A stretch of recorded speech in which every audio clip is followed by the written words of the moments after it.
Alright, so you're welcome again to this particular channel. I really appreciate your coming back. Today we are going to check out how to perform basic operations on mixed numbers. Okay, so basic operations, I mean performing addition operations, addition, subtraction, and then multiplication and division. These are the basic operations you're going to perform on mixed numbers. These are mixed numbers, right? We already did additions, performing operations on fractions in a separate video. I'll link it down to this video, the description below. But today we want to especially look at the techniques in performing operations on mixed numbers. So we're going to zoom into performing addition operations. Addition operations, right? Yes, performing addition operations. So let's just move. Okay, yeah, let's look at performing addition operations. Okay, so I'm going to give you some examples and then we work through it. So we have 4 whole number, 2 over 3 plus 3 whole 1/2. Okay, so in this particular question there are a couple of things you can realize.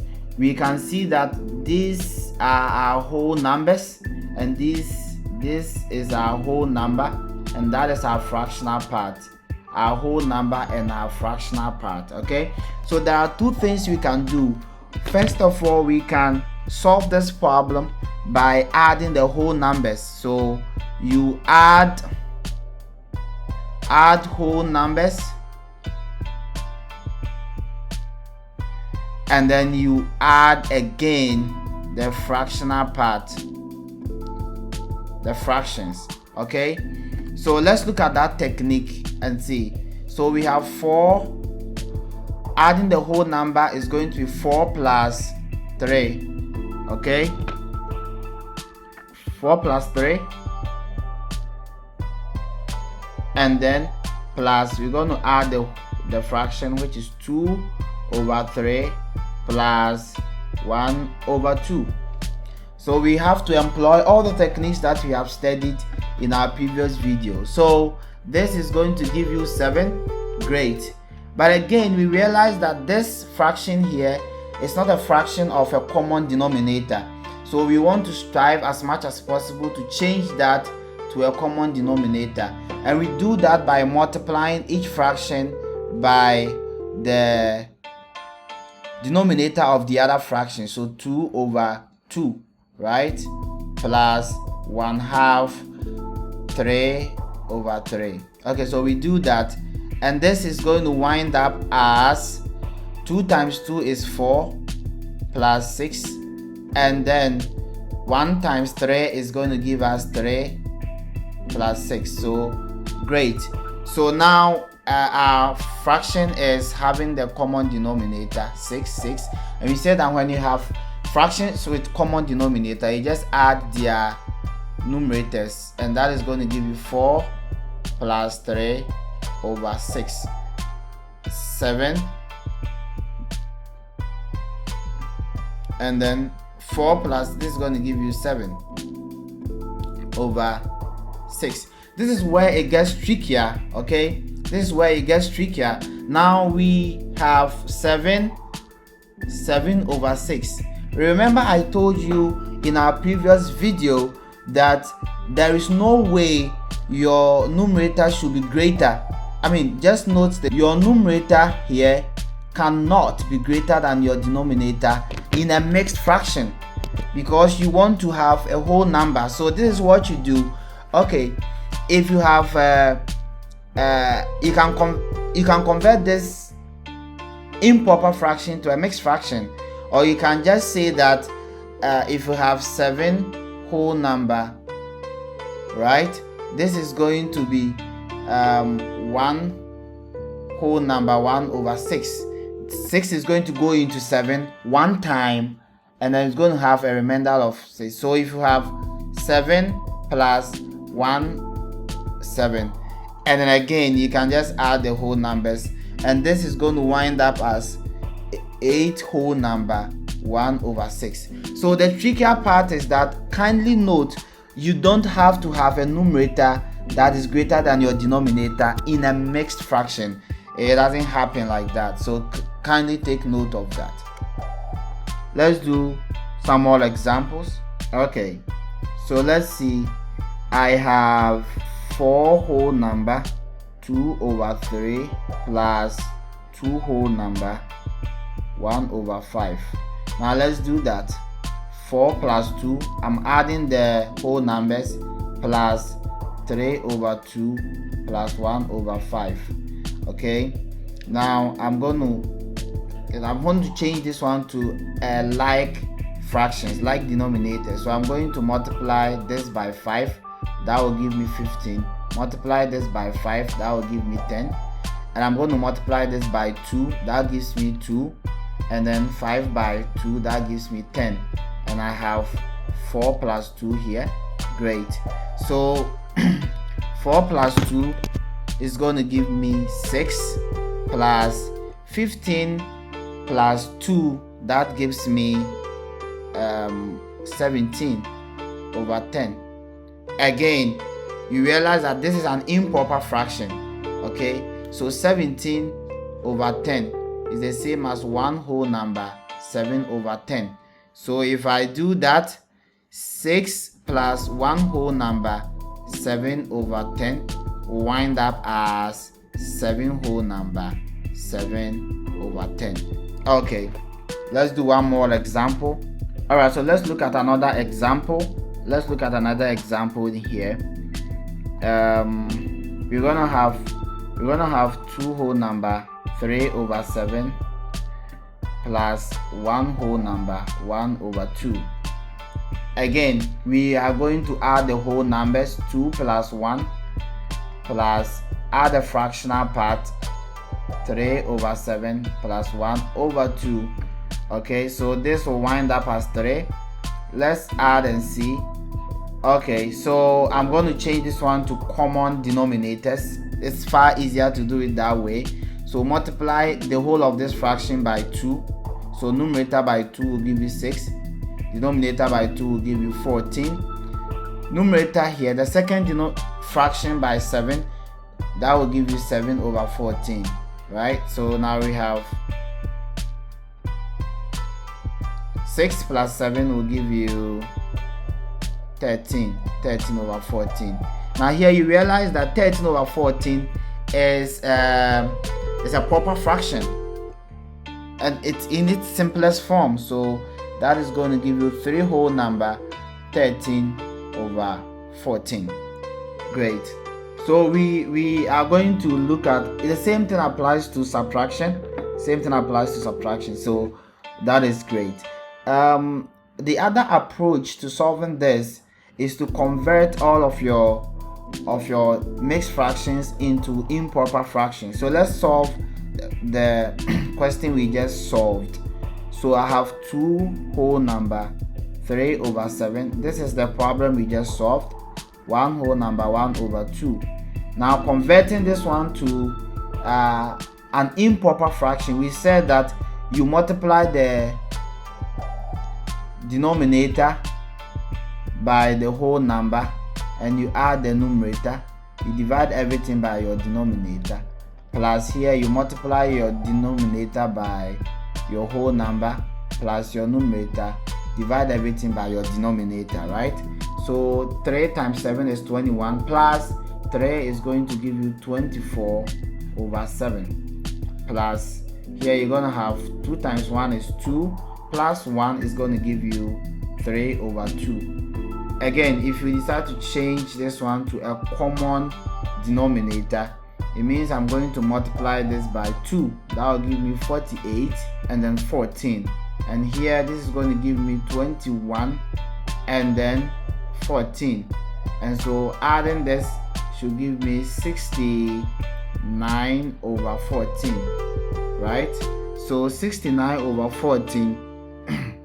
The other approach to solving this problem is to convert all your mixed fractions into improper fractions. So let's redo the problem we just solved, but in a different way. We have 2 whole number 3 over 7 plus 1 whole number 1 over 2, right? And we said that to convert your mixed numbers into improper fraction, you multiply your denominator by your whole number and you add your numerator. You divide everything by your denominator. You multiply your denominator by your whole number, add your numerator, and divide everything by your denominator.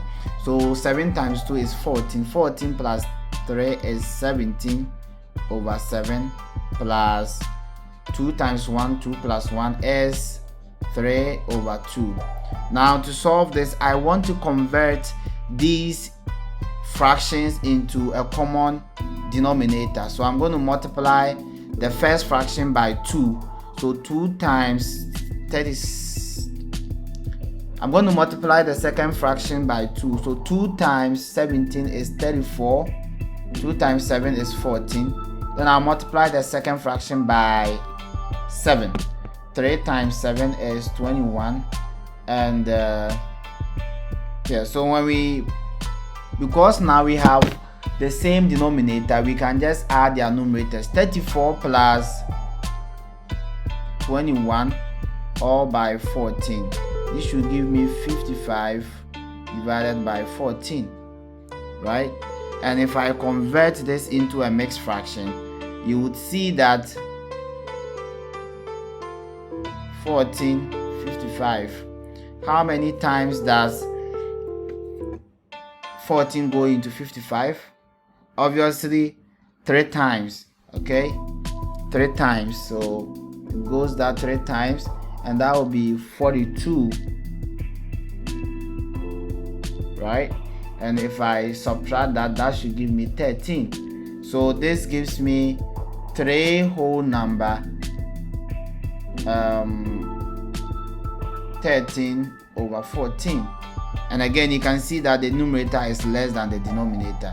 If you compare that to what we did here, you realize it was the same thing when we use the other approach.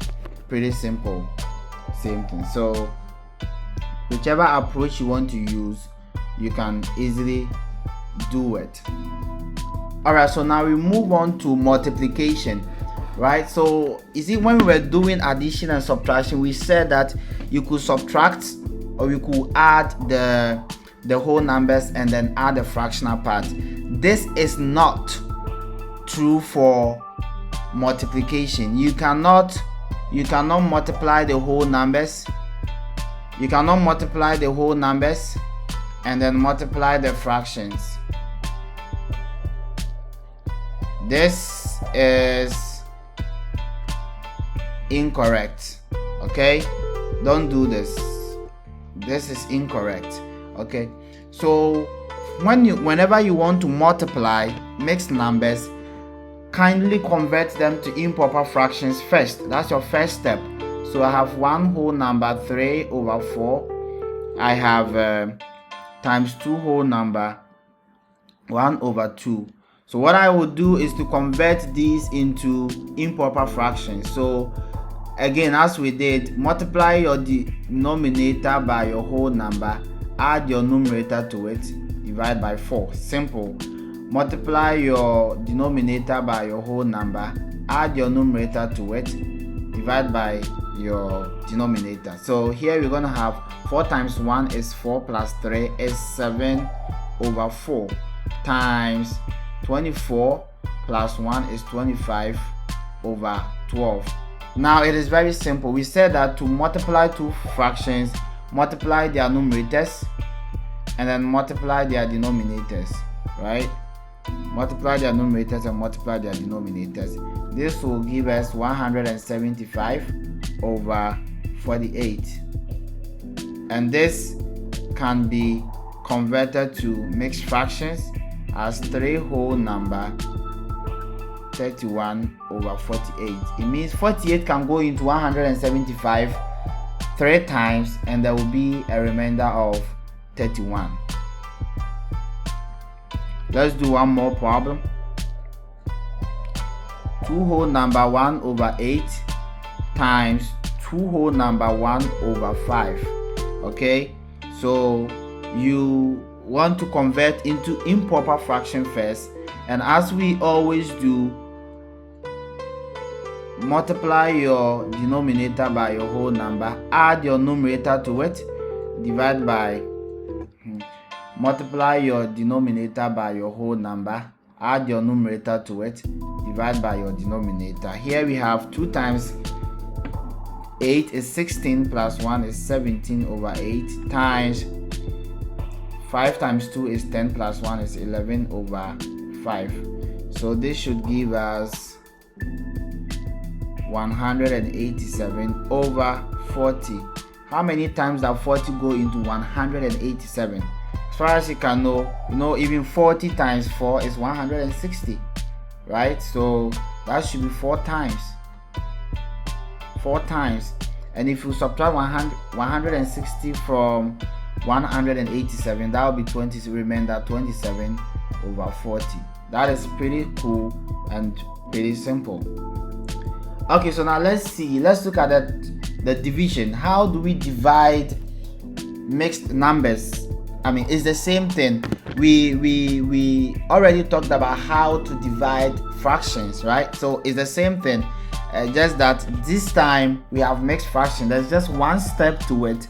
You have to convert your fractions into improper fractions first before your principle of division applies. So let's look at an example here. 3 over 8 over 2 whole number 1 over 3. Now the first thing you want to do is to convert this into improper fraction. How do we do that? Multiply your denominator by your whole number, add your numerator to it, divide by your denominator. This is going to give you 3 times 2 plus 1, and you divide by 3. Now this will wind up as 8 times 1 is 8 plus 1 is 8 times 1 is 8 plus 3 is going to give us 11 over 8. And here we're going to have 3 times 2 is 6 plus 1, 7 over 3. So you realize that we have compound fraction here. Again, we also talked about compound fractions. The link is in the description below.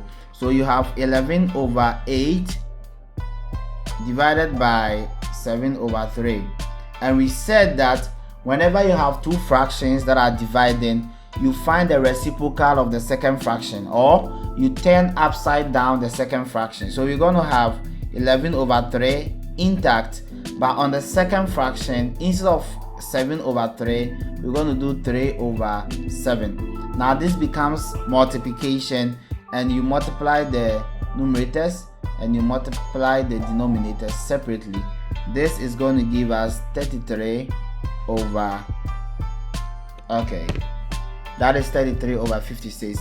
33 over 56 cannot be converted into a mixed number because it is a proper fraction, and so there are no whole numbers. There's no whole number for this particular one. Okay, let's do one more example on division, and let's bring this session to a close. Now this 2 whole number 1 over 2 divided by 1 over 2. Okay, so now lucky for us, one of the fraction is already in a proper fraction, so we have to only convert this into a improper fraction. So what do? Multiply the denominator by the whole number plus your numerator over 1 over 2, and this should give us 2 times 2 is 4, 5 over 2 over 1 over 2. Again, we have a compound fraction here, which winds up as 5 over 2 divided by 1 over 2, and this is equivalent to 5 over 2 times the reciprocal of the second fraction over 1, and then 5 times 2 over 2 times 1. Here you can say that, as we did, you can say that 2 here would cancel out 2. So our answer is going to be 5 over 1, which is 5. Alternatively, you could have said that 5 times 2 over 2 times 1, this is going to give you 10 over 2, and that still winds up as 5. Yeah, so this brings us to the end of operations on mixed numbers. I honestly believe you understand it. If you have any questions, you can drop it in the comments below. Thank you very much for watching. Subscribe to my channel and also come back for more. Thank you very much.